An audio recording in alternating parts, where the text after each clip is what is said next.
By the way, you can get people coming. Good morning. I'm Deborah Hershey. I'm from Derry Church. I'm going to talk to you about genealogy today. I've been doing genealogy for about 50 years. I know I started when I was 2, but I've done this professionally since about 2006 with my company, Generations Remembered. I've got certifications from Brigham Young and the National Society of Daughters of the American Revolution, and from the New England Historic Genealogical Society, where I've attended classes for genealogy. So where do you begin? I'm great at making lists, and that's what you really need to do. You need to start and write down what you know and what you don't know, and you need to prove the information with dates and documents. And then from there, you want to look for things that would be in your house. Do you have a book on a family that you would be researching? There's a lot of family histories out there. Ask your relatives, did they do any research on those families? And start writing these things down. You need to identify your sources and write them down, because 2 years or 10 years into this, you won't remember where you found that.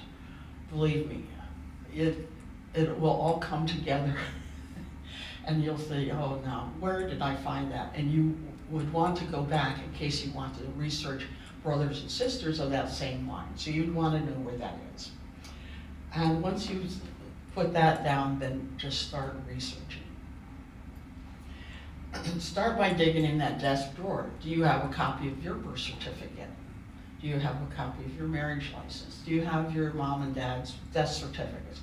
All of these are primary sources that you would want to put down on your papers. I started long before computer programs in genealogy, so I did a lot of writing down on forms that the Latter-day Saints put out, or any company anymore. If you just Google it for forms, you would want to start out with a family group sheet. Do you have a copy of grandmother's obituary? That might give you 3 generations right there, because frequently they name their children and their grandchildren. And a really good obituary will name who their parents were. And it's really important information, and so you might have 4 generations. Birth certificates in Pennsylvania are notoriously horrible. They are not worth a whole lot unless you have a long form. So if you're going to request your birth certificate, request the long form. The form that they send you today has your name on it, it has the county you were born in, and your birth date. End of discussion. Anybody could get that birth certificate and say, oh, this is me. But you want the long form that names your parents and usually names where they were born. Death certificates are good because most of the older ones, some of the newer ones don't seem to have as much information, but the older ones will have their parents, where their parents were born. It'll have the person's birth and where they were born, and of course death and where they were born, or where they died. So that all that information helps you get back one more generation. And military records. If you go online, and I'll get to some websites later, if you go online and look for a military record, that can give you so much information. If you're using a website like Ancestry, they have the draft registrations for World War I and II there. So those may have, well, they would have the birth date and place of the person. And depends on who their contact person is. It might name their wife, or it might name their mother or their father, and it would list that, so they're another connection. Old photos, and hope that the people that took the photos or got the photos passed on to you wrote on the back. If they didn't, and your parents and grandparents are still alive, sit them down and have them write on the back who they are. I have, people learn I'm doing genealogy, I have so many relatives that are giving me suitcase full of old photos, wonderful old photos, but you know, if it's somebody I know, I can write on the back. But some of these are family reunions from 100 years ago. And I'm sorry, but even some of the people who are still alive that will remember those people don't remember those people. And then start to write it down. When you begin to write it all down, use standard forms or a standard format, because when you've gathered stuff for 10 years, you may want to do a family history for your kids. And what you would want to do is be able to prove this information. So write it down on family group sheets. And I don't know how well this comes across, but this is a family group sheet. I started using these back in 1974. And I would put down all kinds of information on it, and it was wonderful. However, when I went back to look at it, I was like, I wonder where I got that, because I would take information from the death certificates, the birth certificates, and obituaries and put it all on one page. Well, if you're going to use this, I would suggest that you, when you put something down, if it's coming, well, is this going to work? If it's coming from a Bible, put A there. And then whatever you put on the rest of the form, put an A beside that, so you know that you got it in the Bible. And Bible records are wonderful. And they are, well, I'll get into that more later, but they are a treasure trove of information. And document the source. On pedigree charts, which is one of these. This is just direct ancestors. So you would have you and your parents, your grandparents, great-grandparents. So you don't have brothers and sisters, but when you record, when you're working on, you want to get the brothers and sisters too, because down the line, that may be where you will find the information you need by researching the brothers and the sisters. But this, if you're going to join a lineage society, this is where you'd start, and this is all the information they would want. They don't care about those brothers and sisters. And it always starts with male on top and females on bottom. So this is the mother, this is the mother, father, and that's how you would fill this form out. And copy the documents you're using, make copies of them, and put them in a file. Or if you're using a software program, they are wonderful now that you can scan all these documents into the program, and it's so nice a place to store all this information instead of, I've got so many binders about this thick of all these papers that from way back when, but in that I've stuck in copies of marriage announcements and obituaries and that kind of thing. So now I'm going back through, pulling those out and scanning it in to be put into a software program. Document your sources. Let's go back to here. Document your sources like you were writing an essay in college or high school. You need to use standard documents or citations, the publisher, the year, the titles, who wrote it. And you want to do that consistently, because if you're going to write this up eventually, it's no good if you don't put in those citations. I do a lot of research for DAR, Daughters of American Revolution, and if you don't cite your sources completely, it's not, they won't accept it. And if you take a family history, and the family history is just writing down dates, places, people, and they don't say where they got it, that history is no good. And then create files. Using a software program is the best way to do that, but I still use a lot of manila folders.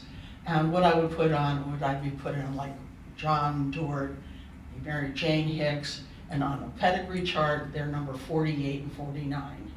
And then stick all the documents in a file like that so that you can go back and pull those out and have them available.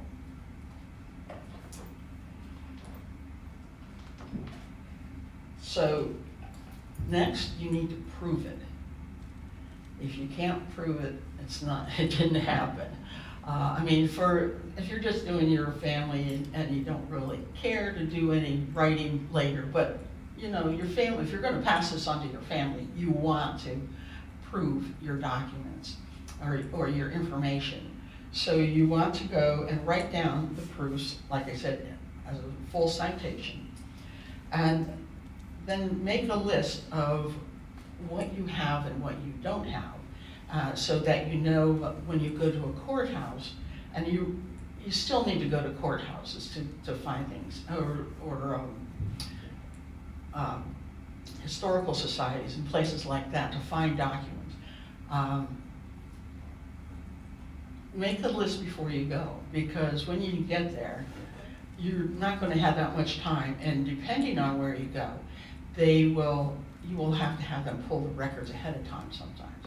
Yes? How would you treat it, like if you talked to your great-grandmother and she told you information about the family because she's been living obviously a long time? How would you treat that information?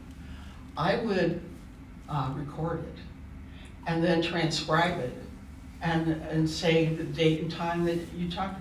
I mean, if she was alive when the event happened, then her telling you that is I would consider it a secondary source rather than a primary source, and I'll get into that in a minute. But I would record her.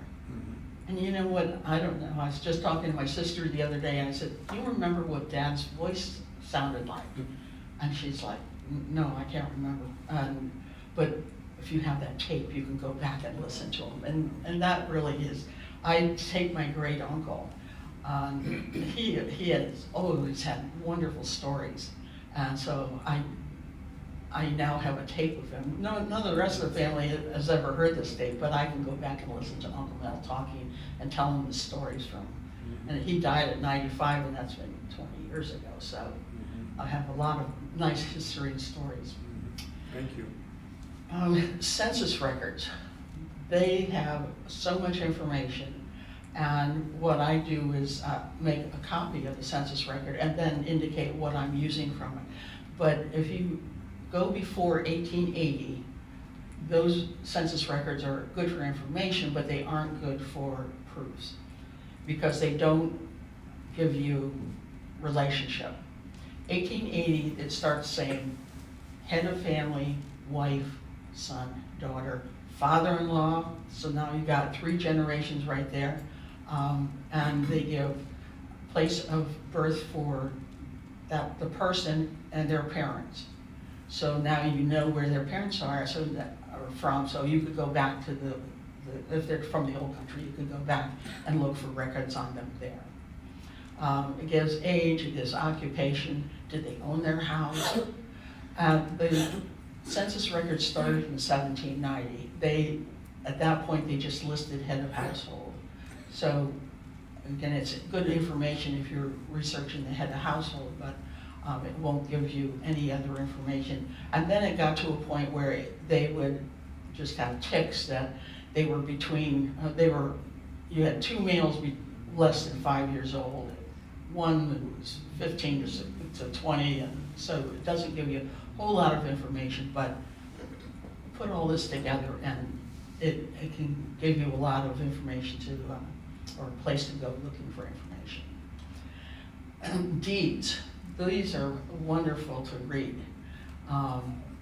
And a lot of times you can get connections there because fathers gave to sons or nephews, and it's listed in the deed. I got this from my father. So you have another document that tells you, gives you proof of a generation. Court records are so much fun to read if you can read cursive. Unfortunately, the kids nowadays can't read cursive, but you and I probably can because we were raised on cursive. But there's a lot of information and can go back generations because a lot of times the land was passed down to primogenitor, meaning the first male of the family would get the land. And that's why you had a lot of people emigrating, because the first male gets everything and the rest of them are nothing. So they would come over here to get free land or land very cheaply. Court records, though, include things like the orphan's court records will have guardianship records that will, if the guy dies young and he has really young kids, they have guardianship papers that will tell you the names of the child and who is in charge of the children until they reach the age of 21. And you really want to go back and look at the originals if you can. And it's so easy to do that nowadays because a lot of it is online. And FamilySearch.org is a website where you can get a lot of these things. They're not necessarily indexed, but you can go to the index and then search through the records until you find the different actual original or copies that they've put into their books.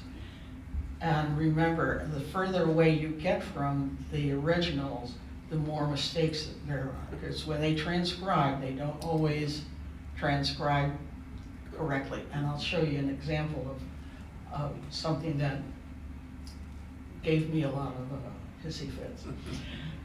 History books are really great. There's a county histories. In 1869, a lot of county histories were written, and you can find them in many of the libraries.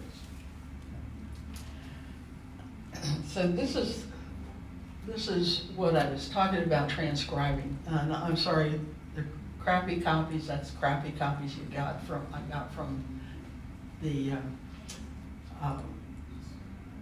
vital records. So this is my husband's grandmother. She died in 1963, and I couldn't find her death certificate. Now I know the death certificates and birth certificates in Pennsylvania started in 1906. So in 63 there should have been a record. So I kept requesting it from the vital statistics. And the problem was, I'm sorry, this isn't working. The problem was, her name was Lydia Viola Buckwalter Hershey. Here, the doctor wrote his name down as her last name, so she's Lydia V. Schaefer. Well, I finally get this and find this out, and I'm like, wait a minute. The doctor was still alive, and the funeral home was still there. So I called the funeral home and I said, hey, I want you to amend Al's grandmother's death certificate. I said, well, it's so long ago, but I'm like, well, yes, I couldn't find it, and so you don't think anyone else is going to request it? They aren't going to be able to find it, so I would like it amended. So they amended it and put Hershey in here very nicely for me, and then they sent me a copy of the amended death certificate. So people do crazy things back in those days. I found death certificates that they have the mother's name, and that it gives you Lydia's father, that's her husband, her father, and her mother, so you can take that back two more families. And this is kind of how you can keep going back a generation to generation. And like I said, the death certificates and birth certificates didn't start until 1906 in Pennsylvania, so you won't be able to get anything back further. However, having said that, I was looking for my grandfather's birth certificate for 40 years. And I was up at the Dauphin County Historical Society, and Ken says, "Hey, well, is there anything else you're looking for?" I said, "I've been looking for something that tells me when my grandfather was born. I know he was born in 1894. He said, "Well, where was he born?" I said, "Stilton." He said, "Well, Harrisburg actually did birth certificates off and on from 1870. He went upstairs and found my grandfather's and his brother's birth certificates. So sometimes it's just a matter of asking or telling somebody what you're looking for, and they might know someplace that you can get it. Step 3. So what do you need to know, and where do you need to go to get it? DAR, they're good with forms too, and they have this form, and you can do this, make this with just a tablet and paper, a ruler. And what you put down is the name, the event, like birth, you put in the birth information, and then that you have the birth certificate. And this will help you organize what you have and you don't have. So if you go down here and you see, oh, I still need a death certificate or a death record for this female, then you know you're going to have to search for the place where you would find that. And it just kind of puts it all in one form, so that when you're taking a trip to go to a courthouse or something, then you can look for other, because there's things such as delayed birth certificates, and those would not necessarily be on the internet. But a delayed birth certificate is if your grandmother was born in 1894 and she needed a social security card, then she could have people write affidavits that they know her birth date, and then you could get a delayed birth certificate to go and get like a social security card. And the birth certificates for Lineage Society, they like to have the long form birth certificate. But if you don't have a long or a short form, and you do have a baptismal record, you could use that to prove the parents. However, if it says Mr. and Mrs. George Jones, that only proves the father. You need the birth or baptismal certificate to say George Jones and Mary Terrell were the parents of the child. Again, the next thing is that to prove where they lived. You can do this with wills, deeds. There's a variety of places where you can get residence, a lot of court records. I have a list over there on the table for you to take if you want, that gives you a whole list of places to go for, and it breaks it down where you can get a marriage record, a birth record, a death record, and that kind of thing. And then military service records give you a lot. The next step, old style, is just go back out there to beat the bushes, to libraries, courthouses, historical societies, archives. Libraries, you'll find, as I said before, you'll find family histories, county histories. The DAR has 200,000 volumes in their library, and that has some collections. Like in Pennsylvania, we have Eggles's Notes and Queries. I don't know if anybody's ever heard of that, but it's Eggle wrote newspaper articles back in the late 1800s, early 1900s, and it's been put into a book. And when you research Derry Church, you go to Eggles's Notes and Queries, you'd be surprised the stories that he has written about Derry Church and Connecticut put together a series of books for all their little towns in Connecticut of vital records of births and marriages and deaths. So it's another series that you can look into at a library. Courthouses, by and large, only have government records. You would find wills, deeds, naturalizations, divorces, and that kind of thing at the courthouses. You won't find church records. And church records can be a really good place to find information for your family history. Federal courts will hold only federal records. The county courthouses, you might find a few extra things there that you wouldn't find, but that will be just county records. If you go to the archives or historical societies, large and small, every town, I swear, is opening a historical society. It's a great place to put your records when you don't want them. And they collect church records,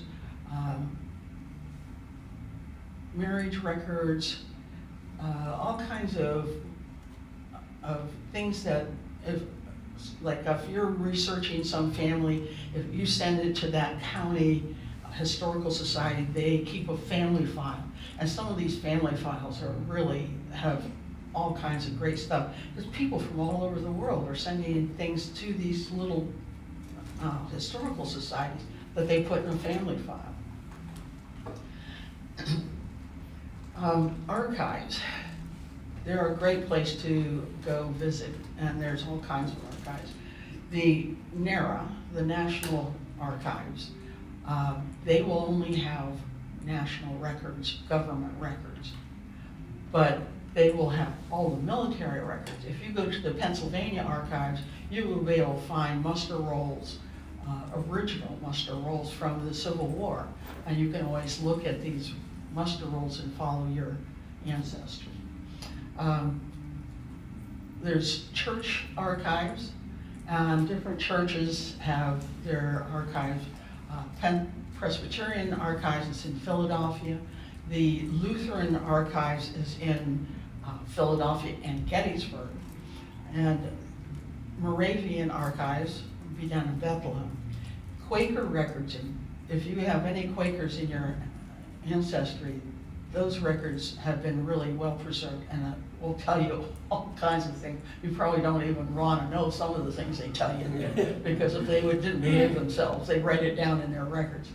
And the Swarthmore and Bryn Mawr colleges have the Quaker records. And you can see the original Quaker records. And if you want a real trip, go down to the Historical Society of Pennsylvania. I found my great-great-great-great-grandparents' married sheepskin from 1694. And I actually held it. I found money that was printed by Ben Franklin, and you can touch this stuff. And it just blows my mind, some of the things they have collected in these archives and historical societies. And cemeteries. If you can find the cemetery for your ancestor, you will be able to find probably at least a year, if not their full birth and death, information on their tombstones. So, skipping on to websites, so we get to that before time runs out. The best websites that I have found are Ancestry.com. It's a pay site, but it's well worth the money if you're going, because what you can do is build a family tree on there, and they go and do half the research for you.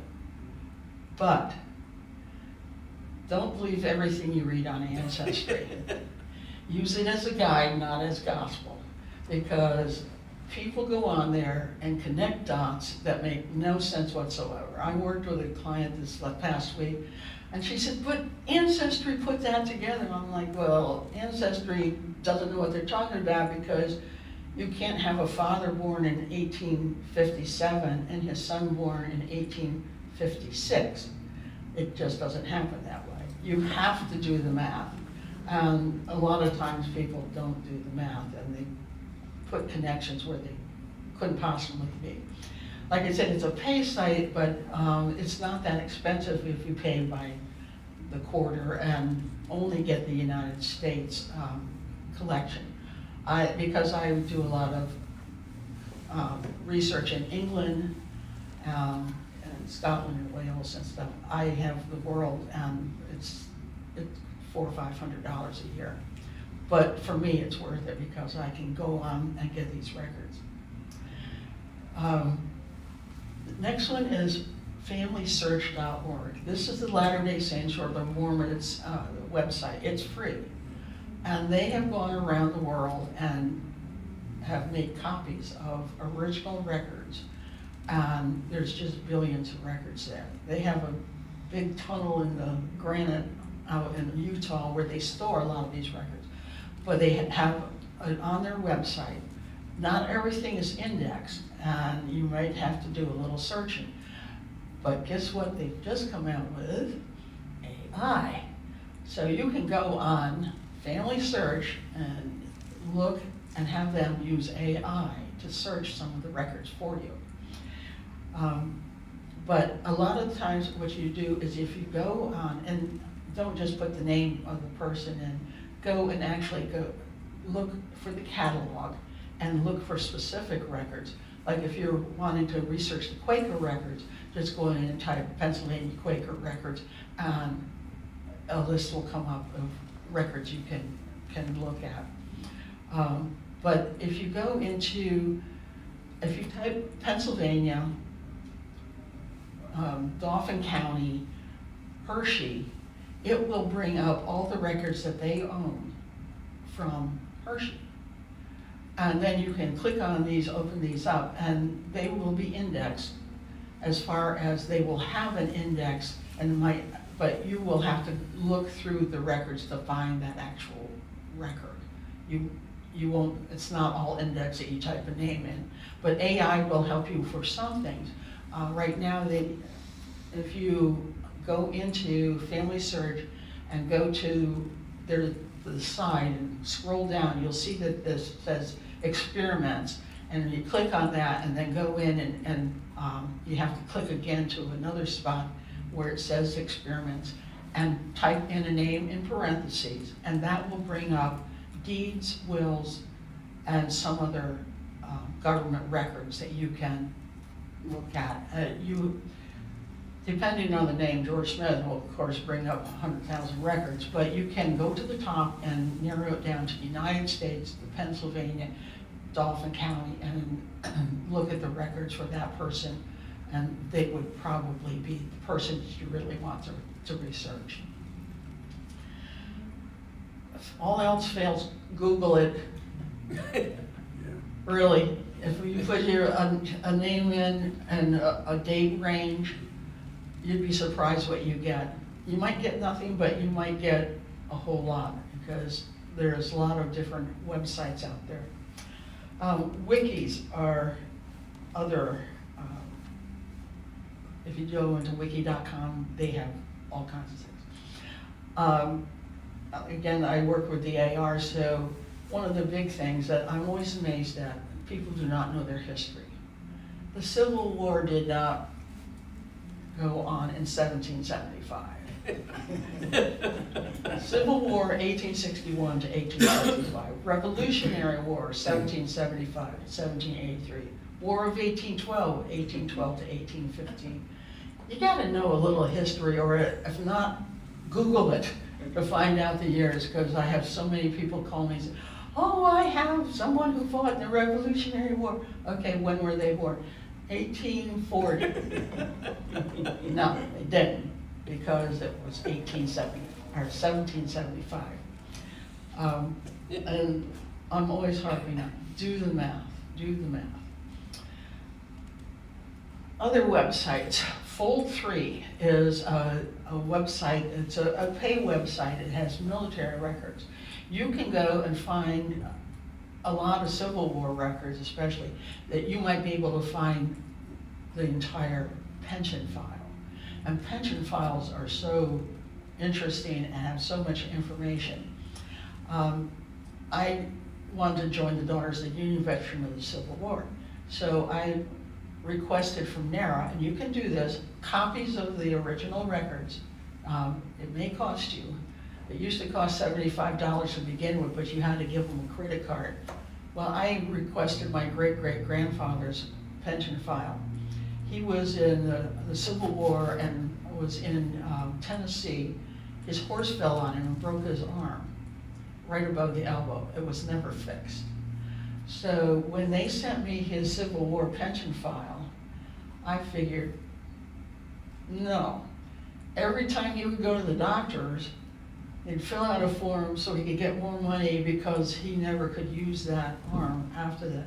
And if you think about who fought in the Civil War, 20-year-olds, 25-year-olds. So for the rest of his life, he did not have use of that arm. So he kept going back, and there was 400 pages. Interesting reading, but I really didn't need to know that much. DAR is not just a lineage society. They collect a lot of records. We've been in existence for 130 plus years. And over that time, grandmothers went out to cemeteries and picked up or copied the cemetery records and sent it into DAR. They got church records, they copied those, they sent them in. And those records are on the website for DAR. Now, you might not be able to access them. Give me a call, I can see most of the things on there right now. But you can make a record or a list and then go down to Washington and visit DAR. It really is an amazing place for history. And like I said before, they have 200,000 volumes of family histories and county histories and state histories and all kinds of records. And then in the GRS, you can get online and you can look up, if you know that your ancestor Thomas White was in the Revolutionary War, you can go on, you can look to see if anyone has joined on him, and then you can get that information off from the website. Find a Grave. This is a free site, and everybody is out there working to put more and more and more cemeteries on there. For a lineage society, the only way you can use a Find a Grave is if they have dates that are readable on the tombstone, and you can get a picture of the tombstone. But it does have a lot of information, and people who put these cemetery records out there may have put their obituary there. They may have put a copy of their death certificate there. It's a potpourri of things that they will put on this website. You might have to play with it a while. I'm a trustee for a cemetery in Perry County. It's on Find a Grave is under 3 names: Allen's Cove, Middle Cove, and the Gailey White Cemetery. It's the same information, but if you don't know that the cemetery you're looking for has another name, then you might have difficulty finding it. You can put the person's name in and it might come up. Like I said, it's a potpourri of information, but it's not always easy to draw up one person's information. The photographs are wonderful on that because otherwise you spend a whole day walking around a cemetery and you don't know what you're looking for. Yes. And still pictures and what's next to it, and that's what happened. It's a lifesaver. I thought the Whites didn't leave Pennsylvania, but I found out my great-great-great-grandfather went to Illinois, and he's buried in Pana, Illinois. We were traveling with a motorhome, and we decided, I said, I want to stop and look for his tombstone. I knew what it looked like, and I knew which cemetery it was in. So we pulled in, I asked the guy, he said, oh, the older ones are over in that area, go over there. So drove the motorhome over there, parked it, I got out, started walking up and down, up and down, up and down. Didn't see it, walked up and down, up and down. Now this is, I say, my great-great-great-grandfather has a great sense of humor. I come back to the motorhome, it was right at the back corner of the motorhome. I'm like, come on now. But I was able to locate that record, and we went back another time. I cleaned it, and it was tilting, and I was also able to find somebody to reset the stone, so now it's clean and it's reset, and I feel pretty proud that my great-great-grandfather will never be forgotten out there. Newspapers. This again is part of your Ancestry membership, but you can also get it just separately. It's a pay site, and what you can find on there can really fill out if you're writing a family history, because in that you will find newspapers, and you can look at the actual newspaper. Now, not every newspaper is on here, but you can also check on Chronicling America. That has a lot of newspapers. And Genealogy Bank. I don't have that much success with Genealogy Bank because it seems like their information is more to the Midwest. But in newspapers, and what I don't just put the name in because that's kind of difficult. It seems like it doesn't ever work for me. You go in and click on the browse, and then go to the town and look for the newspapers in the time period that you're looking for. It's really nice. You can find. You may have to read the whole paper, or you get used to looking for died kind of thing, and you can look for that specific column, or marriages, or whatever you're looking for. But there's always lots of information about your ancestors in there that can fill out writing a family history. So other websites to know, Cindy's List. And Cindy's List is a free, but there are paid sites on it. And it's depending on the level of entry. And this is a website that provides a categorized cross-reference index to genealogical resources. And if you want to find a site that, say, for Jefferson County, Pennsylvania, if you go in, you can look up Pennsylvania, Jefferson County, and it'll give you websites. And not all the links work.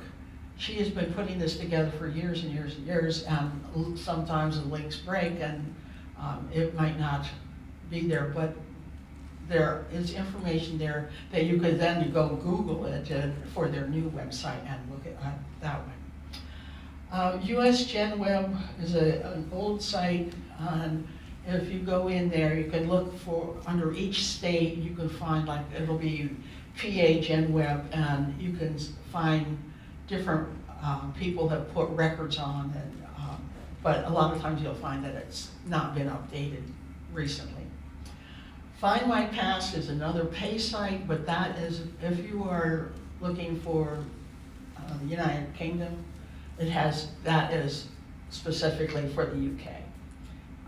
But if you're doing research there, then that's a good place to look. AmericanAncestors.org, that's the website for the New England Historic Genealogical Society. They originally were designed for the New England states, Massachusetts, Connecticut, Rhode Island, Vermont, New Hampshire. They have records back to the 1600s on their website if you go under AmericanAncestors.org. They are collecting more states now, so they're kind of have more records. And if you are looking for a Jewish organization, they have the Jewish records, and Mayflower is also one of their sub-sites.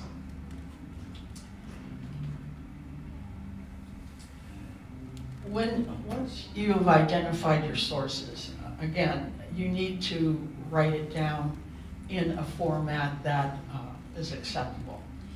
And you know, the good old days of college, it was Kate Turabian or the MLA, the ABA, or Chicago. Elizabeth Schoen Mills has come up with a system specifically for genealogy records.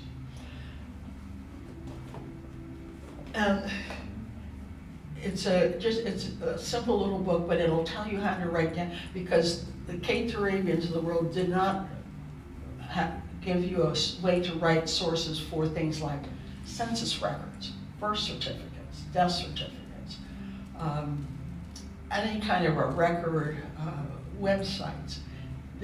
She has come up with a system for specifically for genealogical records.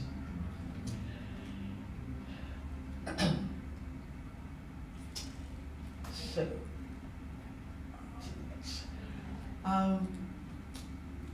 and finally, just research. I keep a research log when I'm doing client work. I'm not so good at it when I'm doing my own work, but that, I have some copies over there. You want to put down specifically where you found it. If you find it on Family Search, I usually put down the state, the county, and a full citation, Family Search, and then what I found. So that once you keep going, keep researching, you don't keep inventing the wheel. You have a list, okay, I've already looked at that. And when you go to a record, you should look at the whole thing. Try to find as much information about your family the first time through so you don't have to keep revisiting that. And again, you could do the research checklist that I had showed you before with that DAR provides. Make a to-do list. If you're going to go visit a library, an archive, or whatever, write down records that you're going to need to research. Because if you go down to NARA, the first thing you do when you go in is you have to sign up for that record. And then they go and pull it, and then you can look at it. So you want to hit the ground running. You want to be able to fill those forms out quickly when you get there so that you're not wasting all that time while they're pulling records for you. In the old times, I used to write a lot of letters. If you do that, write it down, who you wrote to, what you were requesting, and if they responded, because a lot of times they don't respond. However, I put a thing out on a bulletin board one time, and I was looking to prove that my great-great-great-grandmother was, Susan Shoemaker, was a daughter of Adam Schaefer. And I couldn't find anything. I found her sister's birth records, I found all kinds of records about the family, but not her. 13 years later, I get an email from this lady. With these help, it was letters written by her, or Adam Schaefer's grandson. He talked about Aunt Susan Shoemaker, and I was able to connect the dots and prove that I had the correct lady.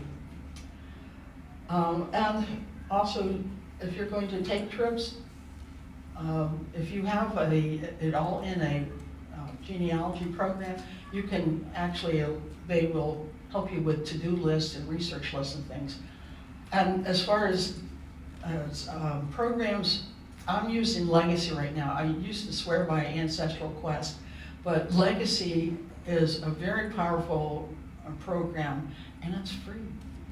So go to Legacy and look for version 10. You can download that, and you'd be surprised how easy it is to start putting information into it and to get information out of it. Other programs are Family Tree Maker, Roots Magic. I don't have any experience with those, but I highly recommend Legacy or Ancestral Quest. Family Tree Maker is one that's put out by the Family Search Mormons, so that's a good one too. Is there any questions? Sure. I found out from experience that a lot of times a funeral home will take information and actually send the obituary into the paper after taking the information. Does that normally get done by a funeral home, and how would you treat obituaries? Because they normally have lineage in the obituary. I use obituaries constantly because the birth and death certificates are such a short time right now.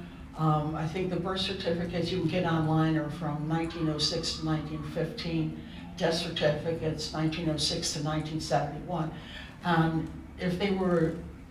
If they died in 1890, you're not going to have a death certificate unless you're lucky and Harrisburg has it in their records. So I use obituaries quite frequently.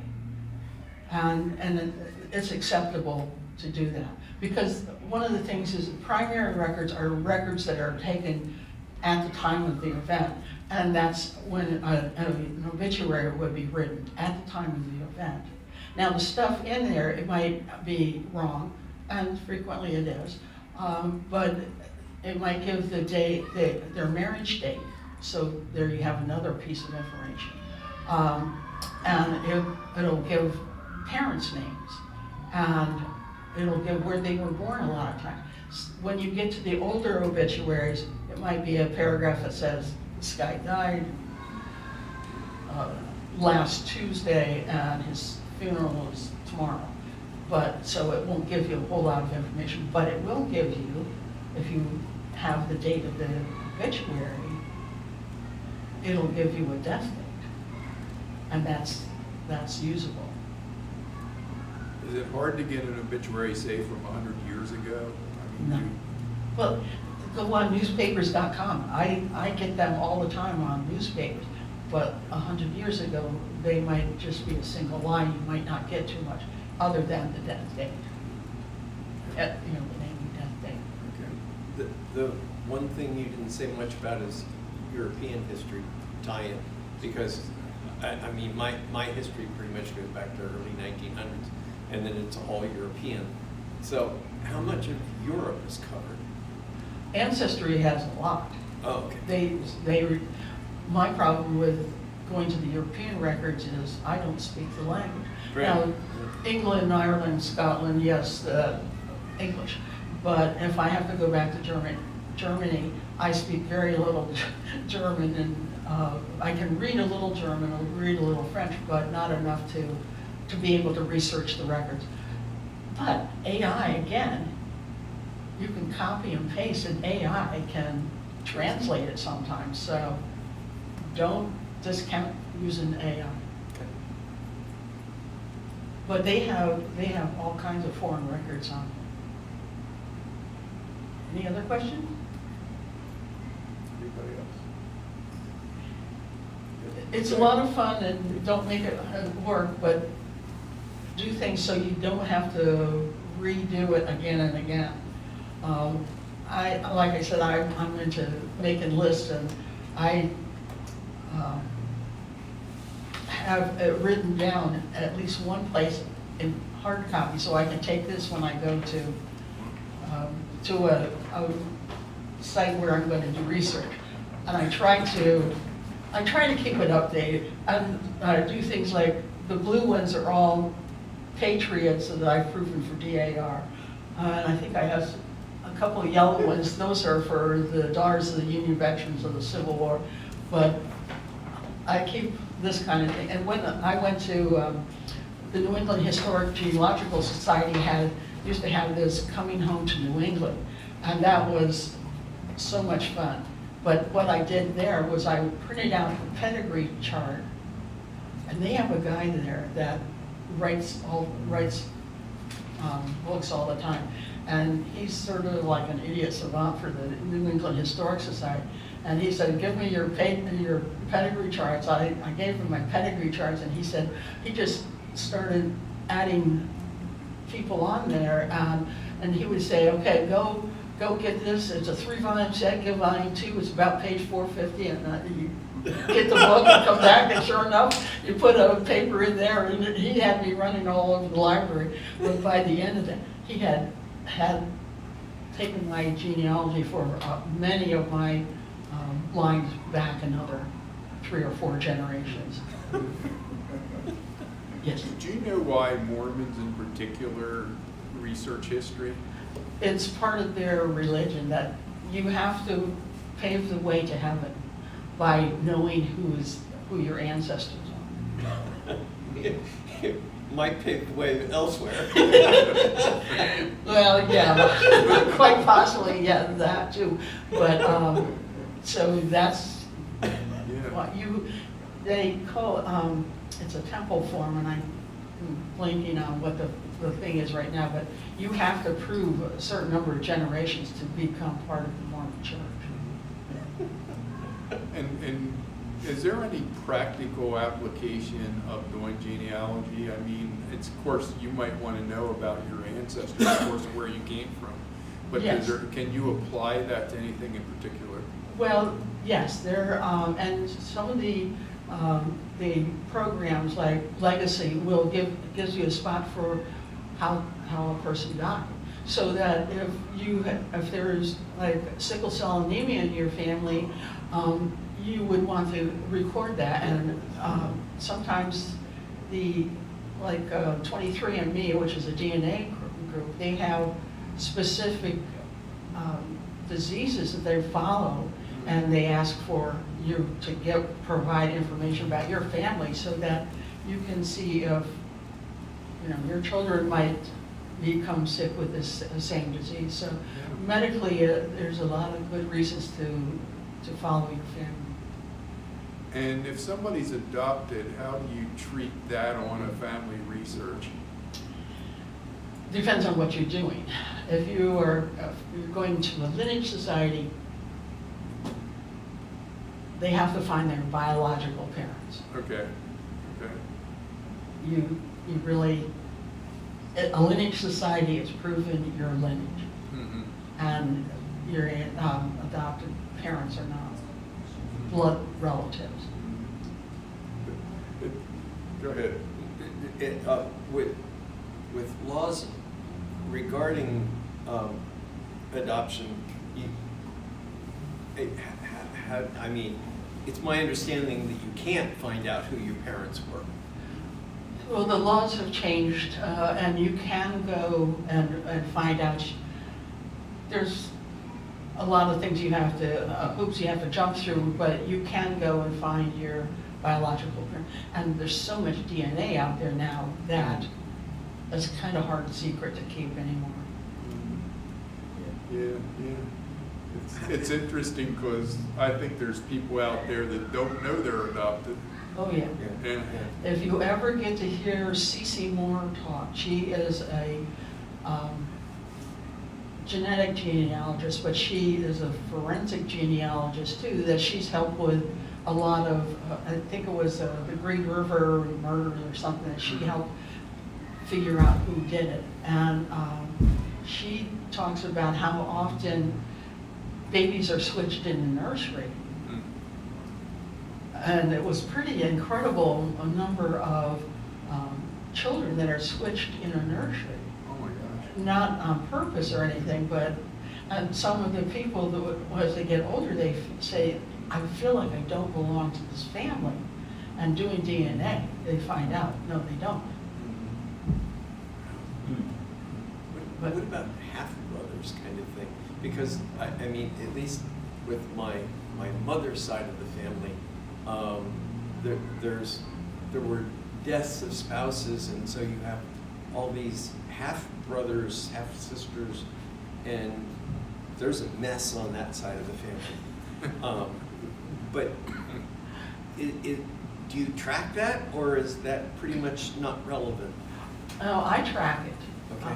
And all the software programs will allow you to put in second marriages and their children.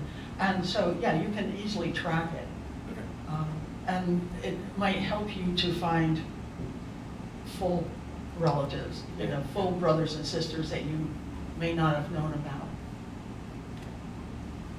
Yeah, I'm thinking out loud now. When we were talking about somebody finding out that this isn't their parents, and where can they go to find out who their parents really are, or is there a way of doing that? Well, if you can get the adoption papers unsealed, that would be a way. Okay. But also doing DNA. I'm not really good at DNA, but my friend has found a number of people who were adopted and found their biological parents just by doing the DNA. Mm-hmm. Very good. Anybody else?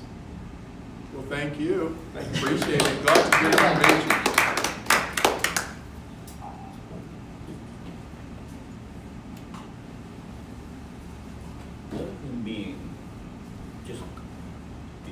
curiosity. Why would you need to know whether you had brothers